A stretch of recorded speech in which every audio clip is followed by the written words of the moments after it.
Si loo xakameeyo faafista cudurkan coronavirus ee caalamka aafeeyay waxaa laga maarmaan noqotay in la xakameeyo isu socodka iyo sumaanshaha dadweynaha. Haddaba iyadoo ay nagu soo food leedahay bisha barakeysan ee Ramadaan, bulshadeenana inta badan ay yihiin kuwa ku nool qutulyoom ay maalinkii soo dhacsadaan. qiyaas sidoo noqon kara xaalkooda bishan barakeysan ee Ramadaan. Haddaba iyadoo ay dhibkaas jirto waxaynu rabnaa 4 talo in aynu soo jeedino. talada koowaad in aynu u soo jeedino dawladda Soomaaliyeed, talada labaad in aynu u soo jeedino shacabkeena Soomaaliyeed, talada saddexaad in aynu u soo jeedino ganacsatada Soomaaliyeed, talada afraad in aynu u soo jeedino hay'adaha samafalka.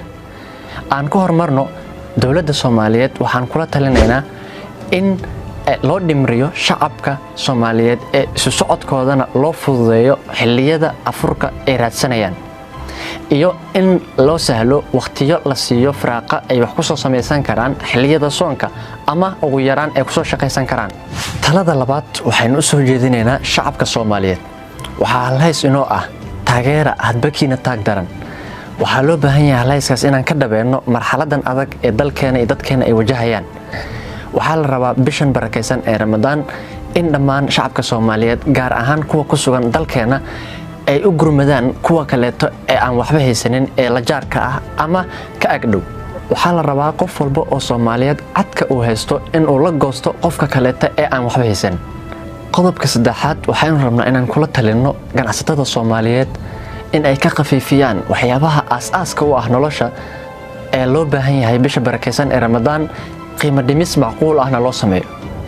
qodobka afraad waxaynu rabnaa in ay u soo jeedino talo dhammaan hay'adaha ama dadka ka shaqeeya samafalka in loo mariyo meel walba oo loo marin karo, wadiiqo walba oo loo marin karo, lagu gurman karo maatida shacabka Soomaaliyeed bishan barakeysan ee Ramadaan.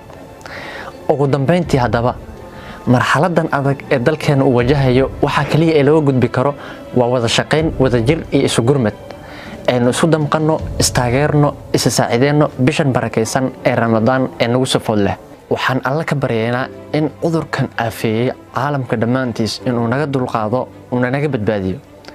waxaan sidoo kale alla weydiisanaynaa inuu nabad nagu gaarsiiyo bisha barakeysan si khayraysan, barwaaqaysanna nagu dhameeyo. qof walba oo muuqaalkan soo gaaro waxaan ka codsanayaa in uu sii faafiyo, uu sii gudbiyo. waxaan idin leeyahay nabad iyo barwaaqo weligiin ku noolaada.